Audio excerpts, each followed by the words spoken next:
Me place darles la bienvenida a una edición más del programa Una cita con la historia. En este caso es la edición número 19 que celebramos, una edición especial, la cual se la estamos dedicando a nuestra ciudad de Santiago, donde está la sede de nuestra institución, el Monumento a los Héroes de la Restauración, institución junto al Ministerio de Cultura que organiza este programa, y estamos asociados también al Centro de Convenciones y Cultura Dominicana OTESA, quienes gentilmente nos ofrecen el espacio de sus estudios aquí, el canal 54 de Radio Visión Educativa. En esta oportunidad hemos invitado a un amigo que es el arquitecto César Payams, quien es el director de la oficina o la Dirección Regional de Patrimonio Monumental. Y con él es un experto en el área de arquitectura y también de urbanismo, docente universitario. Y vamos a tocar aspectos relacionados con nuestra ciudad de Santiago, sus orígenes, una ciudad que ha sido, ya en este mes de julio, cumple un aniversario más de su fundación, en el año 1495 para acá, ha pasado mucho tiempo, y ha sufrido diferentes situaciones, una ciudad resiliente, como decimos, porque ha sido devastada por terremotos, un incendio la devastó también casi en su totalidad. Entonces todo eso ha marcado su urbanismo, y precisamente en ese aspecto vamos a destacar la parte urbana, cómo se fue desarrollando poco a poco hasta llegar a ser lo que es hoy, y cómo en el caso del monumento ha servido como un parteaguas en el sentido de como hito urbano sobresaliente en la ciudad, ha marcado un antes y después en el desarrollo urbanístico. Así que muchas gracias, César, por aceptar nuestra invitación. Bienvenido a nuestro programa. Bueno, para mí es un placer, Marlon. De verdad que hablar de Santiago, de esa ciudad que uno ama, crece y ha visto crecer y nos ha visto crecer a nosotros, pues es una pasión. Bueno, Santiago, como tú dices, de verdad que pudiese, si uno tuviese que decir una palabra, es resiliencia, sin duda. Santiago ha surgido desde sus inicios, desde los escombros. Se habla de que la fundación por Cristóbal Colón fue a la orilla del río, muy cercano al descubrimiento de América, y eso de alguna manera generó que se desplazara posteriormente, y se desconocen las razones, a Jacagua. Por supuesto, todos conocemos lo que sucedió en Jacagua con el terremoto, que hizo que de nuevo la ciudad se fundase en la orilla del río, donde hoy día se encuentra, partiendo de la plaza de armas, y en el eje norte, sur, este y oeste, como es la calle del Sol, que por eso se llama calle del Sol, porque tiene el mismo trayecto del Sol. Es interesante esa imagen, porque esa imagen, donde está la casa de 2 pisos, por ahí más o menos queda el Pez Dorado. Interesante ver cómo la ciudad, pues su topografía iba definiendo, y la calle del Sol era la calle. Y cómo vamos viendo la arquitectura vernácula, esa arquitectura hecha con tablas, de palmas, canas y demás, que se ve en el primer plano. Luego ya empieza a aparecer una arquitectura un poco más industrializada, como vemos esa casa de 2 pisos, pero era una ciudad que topográficamente fue muy marcado el borde del río. Fue una ciudad que se fundó en torno al río Yaque. Curiosamente, también una ciudad que el río, a pesar de ser lo que le daba vida, no poseía una horizontalidad paralela a la ciudad. O sea, el río, a mí me parece que por la experiencia que vivieron en la fundación primera, el río inundó el área donde se fundó la ciudad, que se habla que es un área que está cerca de Rafey, es vamos a decir, una parte de la historia no estudiada, porque aparentemente era un terreno que se inundó. Mi abuelo me contaba la famosa inundación de 1909 en el temporal de San Severo. Las aguas llegaron hasta la iglesia San Antonio. Toda la parte baja de la ciudad se anegó. Incluso nosotros tuvimos la oportunidad de ver eso cuando soltaron la presa en los años, ¿qué? 2007. 2007, cómo esa área alrededor de la circunvalación se llenaba de... Y hay unas imágenes ahí de la fundación o de las partes que tiene que ver con esa ciudad histórica de principio, donde obviamente la topografía era uno de los factores importantes para... Bueno, esta quizás es una de las fotografías más antiguas que se considera de la ciudad, de 1800 casi finales. La fotografía se estaba inventando por esa época. Esa la tomarían desde el área del monumento, ¿verdad? Del Sí, Cerro del Castillo. del Cerro del Castillo, sin duda. Hay unos dibujos de Hazard de esos años sí, también, muy realistas. A propósito de Hazard, en principio había una idea de anexar la República Dominicana a Estados Unidos y mandaron a Hazard a hacer un estudio de la isla. Y por el estudio de Hazard se consideró, el Hazard dijo que esto era muy subdesarrollado. O sea que esto era monte y culebra para la época, como para que Estados Unidos viese esto como una ventaja de anexarlo a otro estado, porque esa era la idea. Yo pienso que esa visión de Hazard, que es quizás lo que era la ciudad, el país, era como una especie de aldea, con arquitectura muy adaptada al trópico, no era muy industrializada. Un término peyorativo que se usaba, un revolcadero de burros. Bueno. Un término peyorativo que se usaba para la época, para referirse a una villa donde no había mucho que ver, vamos a decir. Yo creo que también hubo una influencia con respecto al tema de Haití, porque también el análisis correspondía a Haití, a la parte de la isla. Y yo creo que ahí el Congreso norteamericano, que era quien le tocaba tomar la decisión de decir si sí o no, creo que también involucraba hasta cierto punto tomar decisiones con respecto al espacio. Entonces, construcciones más antiguas de la ciudad, porque hemos mencionado que hubo un incendio en el 6 de septiembre de 1863 que quemó la ciudad completa, o lo que era la ciudad en ese momento. Se salvaron unas cuantas casas, pero ¿cuáles estructuras se conservan antes de ese periodo? Mira, por supuesto, la fortaleza San Luis, su perímetro, porque curiosamente estaban los españoles en la fortaleza y se incendia la ciudad a propósito para sacar las tropas que están en la fortaleza. Y se vende la idea de que fue por accidente que se quema la ciudad, pero se dice que fue a propósito. Era una manera de parte de una guerrilla, si se quiere. Y el incendio se propagó rápido, los techos eran de paja, y además la cantidad de alambiques de industria que pero también se puso contra el viento, o sea, el fuego. Realmente yo creo que eso fue planificado, sin duda. Y se dice que sí, que era parte de una estrategia. Seguro. Y bueno, se incendió la ciudad. Santiago no posee asentamientos coloniales por eso, porque casi todo se quemó. Sobrevivieron 2 casas.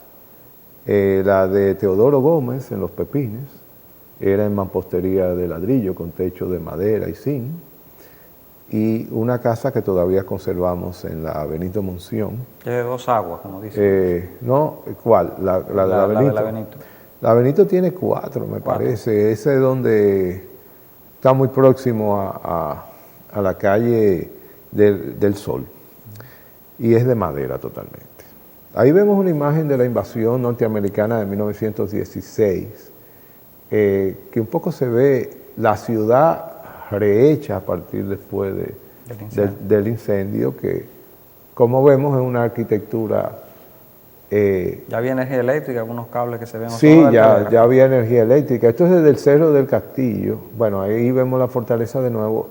Claro, ahí ya se ven los cables eléctricos. La electricidad llega muy cerca con el ferrocarril también, aquí a Santiago. Y el ferrocarril es de finales del siglo XIX. El ferrocarril marca una etapa importante. Santiago se había quedado marginado con el tema de su salida al mar. De hecho, hacen un ferrocarril de La Vega a Sánchez y dejan a Santiago fuera. Entonces Santiago logra hacer uno desde Moca a Puerto Plata. Entonces, esa imagen corresponde a la calle hoy día 27 de febrero, donde está la estación de bomberos, por ahí estaba la estación del ferrocarril. Parece antagónico esa foto de principios del siglo XX, que hoy día, 100 años después, 120 años después, ya no tengamos un ferrocarril. Digo, hace mucho que no lo tenemos, pero Trujillo es culpable de eso. Eso lo podemos hablar en otro momento. Sí, sí. Lo desmanteló también para instalar los ingenios que recién había comprado en los años 50. De azúcar, y que de alguna manera era su interés. Él era accionista también de esos ingenios y quería favorecer a los norteamericanos también. Y se llevaron parte de esos rieles al este, y era una manera también de quitarle ese protagonismo de la restauración que tuvo Santiago como parte. De hecho, Santiago fue capital del gobierno varias veces. Sí. Desde aquí se gobernó. 2 años duró el exacto, y eso creó una especie de envidia. Y bueno, a Santiago había que darle su cuota política y espacial. Entonces Trujillo rompe todo ese esquema, que luego, bueno, se remonta con Balaguer, con Antonio Guzmán, con todos esos santiagueros que han sido presidentes, incluyendo a Hipólito Mejía. Entonces recordamos que estaba concentrado en lo que es el casco histórico, centro histórico de la ciudad. Ya luego se va esparciendo. Hay urbanizaciones que se van desarrollando. Sí. Bueno, Santiago era el puro centro de la ciudad. Primer asentamiento, quizás Los Pepines, habitacional. Pero la gente vivía en el centro de la ciudad, no vivía en otro lugar.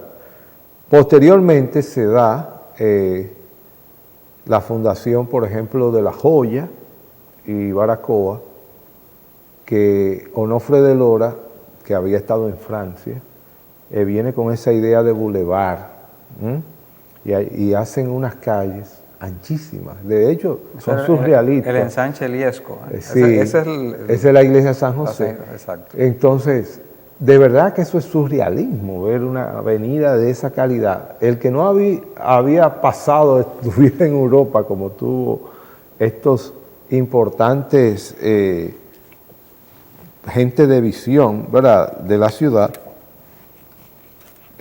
Amado Franco Vidó, y en estos terrenos de la familia Espaillá hacen, vamos a decir, habían chaletas, habían casas y habían ya el barrio per se, pero la parte de lo que era Baracoa ya eran como más casas, villas, y en torno a esta avenida importante, que se llamaba 30 de marzo, curiosamente, para la época.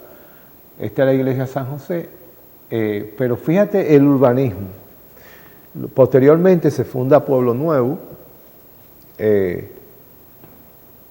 para los años 30, es más bien con Trujillo. De hecho, tenía como un vínculo de ponerle un nombre, tú sabes, del tirano. Igual es otro de los crecimientos. Ya ahí sí Pueblo Nuevo tiene una traza totalmente cuadrada, tipo los norteamericanos. Cordero, como llaman. Ajá, los cuarteles y sobre todo ese damero. Y Pueblo Nuevo, de verdad que tú lo ves en planta y se ve totalmente ordenado. O sea, casi todas las cuadras tienen el mismo tamaño y todo demás. Bien.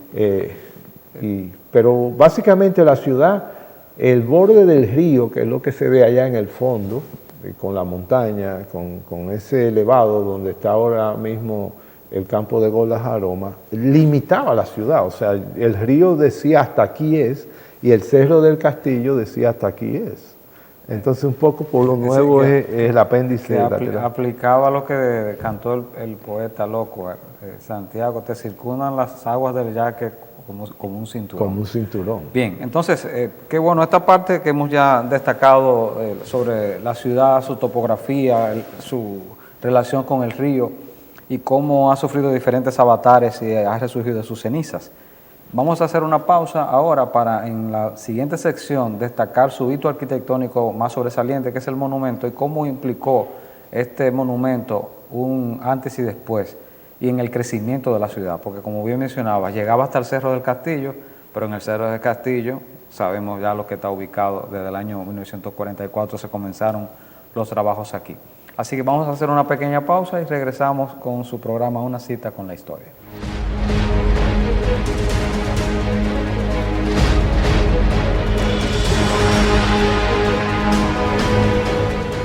Monumento a los héroes de la restauración, patrimonio cultural, museográfico e histórico, símbolo que nos identifica como cibaeños y dominicanos. Conócelo.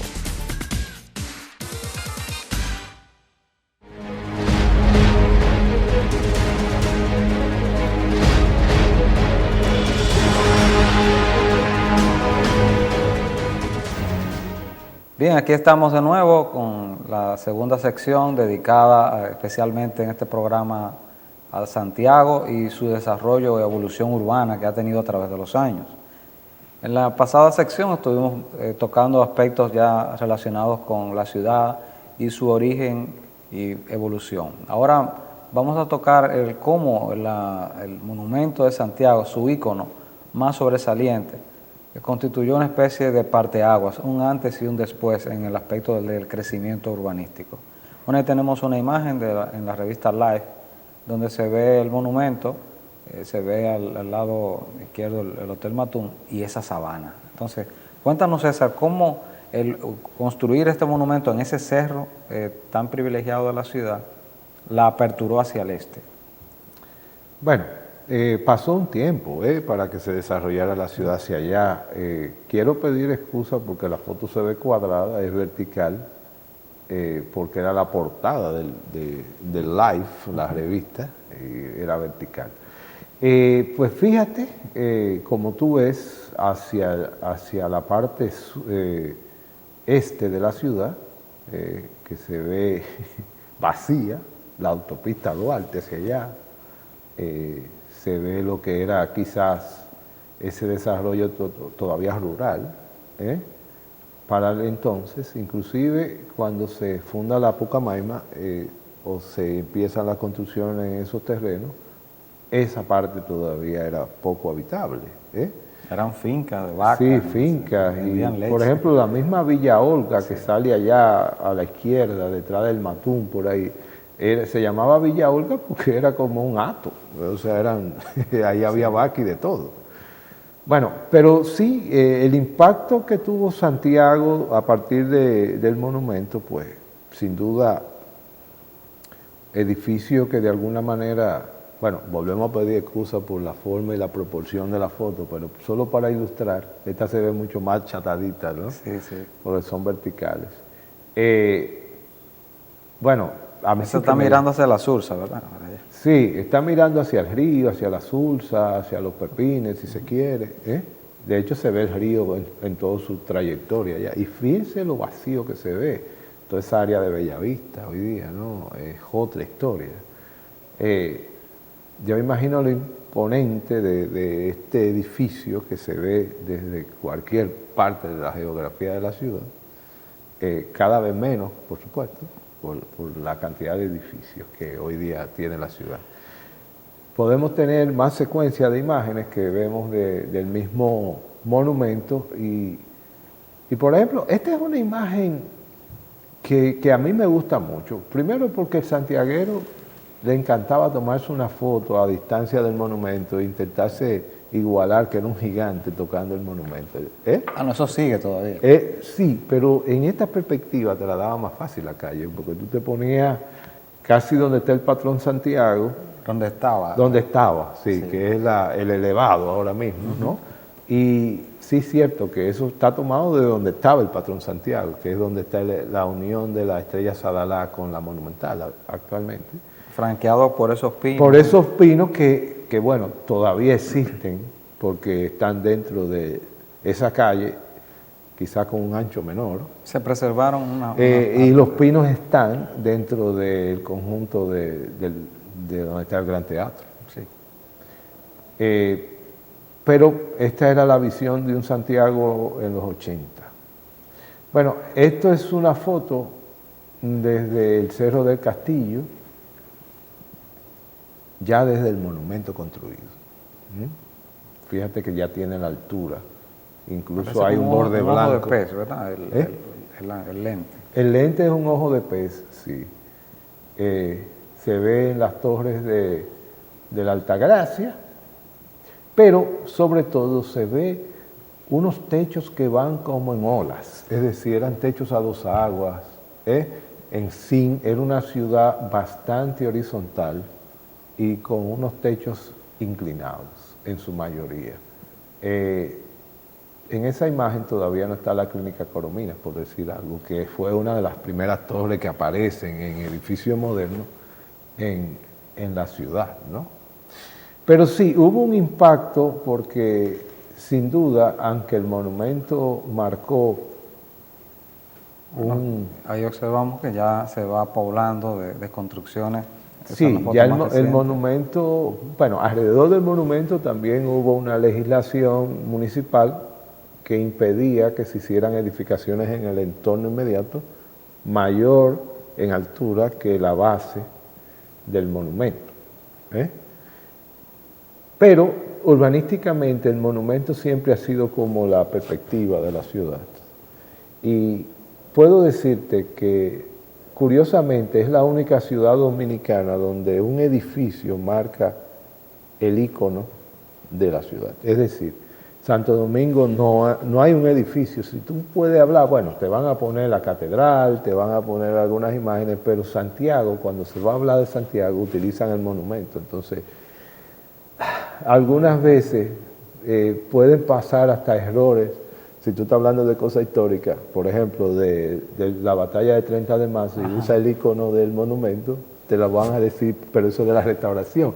Pero es que están hablando de un icono de la ciudad, no de un icono que habla de un acontecimiento. Entonces, en torno al monumento, si bien la Plaza de Armas, que es hoy día el Parque Duarte, Calle del Sol, ¿verdad? Con 30 de marzo, fue la fundación, el monumento es el corazón entonces de la ciudad. Hoy. El epicentro. El epicentro, sí, porque también hay que decir que la ciudad se ha desplazado, o sea, ya lo que antes era el centro de la ciudad ya no lo es, sino hay un casco urbano que yo diría que para mí, si yo tengo que hablar de un perímetro del casco urbano, hablaría de Pueblo Nuevo como el borde más lejos hacia allá por el cementerio 30 de marzo, sin duda. Y hacia aquí arriba, la Vidal, qué sé yo, Pontezuela, H en el otro sentido, y por supuesto los bordes de Corazán, diríamos que por ahí anda ese casco urbano actual, ¿no? Hay un detalle que en la revista Life, en la portada que vimos ahorita, se ve la construcción que es del año 1954 del Hotel Matún, porque la idea era de esa parte de la ciudad, un conjunto. Sí, era desarrollar el turismo, que estaba en sus inicios apenas aquí, muy tímido, porque era que la ciudad recibiera ya visitantes y lo pudiera recibir de manera digna en una instalación, no en esos hoteles de mala muerte que había quizá en esa época. Se dice que esa es una de las razones. Era el Hotel Mercedes prácticamente el único hotel de categoría que había en la ciudad. Ahora se desarrolló el Hotel Matún y la idea era el turismo. Entonces Santiago, como segunda ciudad de importancia en el país, centro neurálgico del Cibao, visitada por muchos, una ciudad mediterránea, como se dice también, visitada por turistas, un eje económico, que hay que destacar esa parte también, necesita alojar visitantes. Y ya vemos cómo desde el inicio de la construcción del monumento se estaba visualizando una ciudad que recibiera turistas, que se aperturara. Inclusive en las proximidades de aquí se está construyendo otro hotel en la calle del Sol. Varias se van a construir. Sí, hay otro más en la Estrella Sadar. Sí. Ahí vemos otra imagen. Sí, bueno, ¿qué te puedo Esa decir? es la Trinitaria, ¿verdad? Es la Trinitaria, alrededor, bueno, el desarrollo urbanístico después del monumento se desarrolla en torno al monumento también, es decir, la Trinitaria, la Sursa, el Ensueño, incluso pudiéramos estar hablando de lo que significó los jardines, Villa Olga, la Esmeralda, todo eso que se está Ya hoy día ese desarrollando. Santiago es un Santiago en crecimiento ya no horizontal, sino hacia arriba. Un crecimiento vertical con todos esos edificios que están poblando esa zona. Aparte que en la parte baja, lo de las Torres Real son también destacados, los que están hacia el lado Sí, de hacia el lado de Bellavista. Exacto. Bueno, Santiago, aún hacia el centro histórico, todavía posee un perfil bastante horizontal. Sin embargo, a partir del Cerro del Castillo empieza la verticalidad de la ciudad. Una ciudad que extrañamente no tiene como símbolo el Diego de Ocampo, porque quizás, así como lo es Río de Janeiro, que el Corcovado tiene mucho valor, el Diego de Ocampo es increíble cómo baña ese borde la ciudad. Entonces también una ciudad que queda protegida entre la cordillera central y septentrional, que le da todo un sentido, todo una... Bueno, te puedo decir que la especulación también inmobiliaria está haciendo un poquito de desorden urbanístico. La ciudad había tenido un crecimiento mucho más homogéneo antes del siglo XXI y posteriormente ha sido como una demanda hecha solamente por los desarrolladores y un poco controlado por las autoridades, pero realmente... se ha construido en zonas que inclusive de riesgo sísmico. Bueno, todas las ciudades de riesgo Pero sísmico. particularmente la que está hacia el norte, hay zonas ahí que... Hay zonas, por ejemplo, donde está la circunvalación norte, que hoy día se habla de no tener mucha verticalidad, pero se permiten edificaciones que cumplan, inclusive conozco de amigos, aquí se marcó una línea, hasta aquí llega la zona de mayor riesgo y de menos riesgo de la ciudad, y una calle lo divide, y hay gente que ha tenido que reforzar un edificio 10 veces más que el otro que está en el frente de la calle, porque pasa a una zona sísmica mayor, ¿no? Pero eso está bien, yo creo que las autoridades de alguna manera están tratando de prever que el día que pase uno de los juicios finales nuestros, que ya han pasado, nosotros estamos en una placa tectónica importante, y por supuesto ahí vemos una imagen, si tú notas, el río es un borde, incluso del otro lado del río, que es donde todos los urbanistas han planteado que se desarrolle la ciudad, para no estar invadiendo los territorios más fértiles. Sin embargo, la gente no quiere cruzar. Es verdad que hace falta puentes, yo pienso que es asunto de conectividad, pero de ese lado es que debiéramos desarrollar el crecimiento de la ciudad. Hay proyectos urbanísticos interesantes que se están desarrollando. Bueno, la presidencia tiene en torno a la UAS, va a ser torres habitacionales y el teleférico va a llegar hasta allá. Yo pienso que eso va a desarrollar ese punto de la ciudad.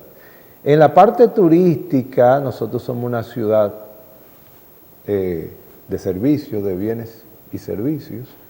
Ha sido declarada como ciudad turística de salud y de servicios. De verdad que nosotros tenemos una infraestructura de salud envidiable en esta ciudad y que mucha gente ya está viniendo. De hecho, se están haciendo instalaciones de hospedajes clínicos, o sea, aquellos que vienen a hacerse cirugía plástica y demás. Esa vista que vimos de la iglesia de Santiago Apóstol, una iglesia construida por Onofre de Lora en una época que la ciudad era muy pequeña. Claro. También hubo críticas entonces de que era algo demasiado grande. Recuerda que se hicieron críticas. Bueno, Onofre de Lora no pudo terminar nunca en la catedral la cúpula en mampostería de ladrillo, que la quería hacer, la terminó haciendo en metal. Porque era bastante grande la cúpula, no poseía la tecnología y el conocimiento para esta cúpula. Pero también, fue un visionario, ¿eh? Un visionario. Fue un visionario, indudablemente. La ciudad, lo que es el centro, que fue donde nació en torno a... Y es interesante, las iglesias, si tú te das cuenta, ambas, la catedral como la Altagracia, están colocadas en el trayecto del sol, es decir, mueren al oeste y, por supuesto, la entrada de la luz de la mañana está al este, que es por donde viene el Espíritu Santo. Y bueno, ahí se ve como atractivo turístico de la ciudad el Parque Central, nuestras bellas atardeceres también que se dan en la ciudad.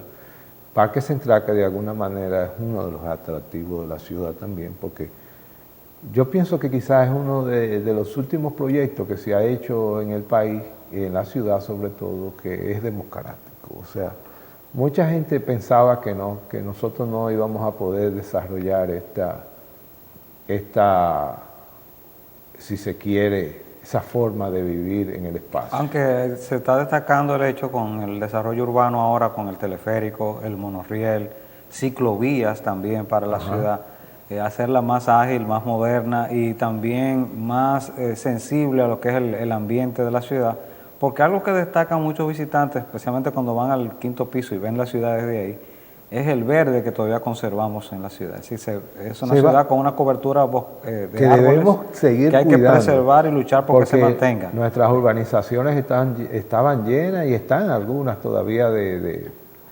plantas y demás. Mira, el desarrollo que hemos tenido a través del aeropuerto, que lo movimos hacia las afueras de la ciudad y que hoy día ha unido la ciudad de Santiago Metropolitana con Moca, con Licey, se ha juntado y hemos creado una metrópolis enorme con unos problemas de gobernabilidad difícil, porque realmente nos hemos convertido en una macro ciudad.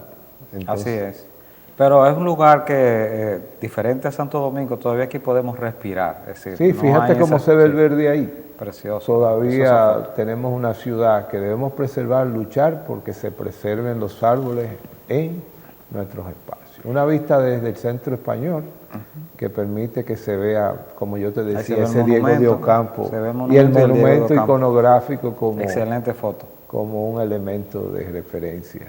Pues bien, César, te agradecemos mucho tu participación en este programa, edificándonos en cuanto a estos aspectos urbanísticos de la ciudad, sus retos, sus desafíos, y ciertamente que estamos delante de una ciudad que está palpitando, creciendo como la ciudad corazón que conocemos, a 527 años de su fundación, con todos los avatares que ha pasado, se ha levantado de sus ruinas, de sus cenizas, y sigue creciendo y se sigue desarrollando.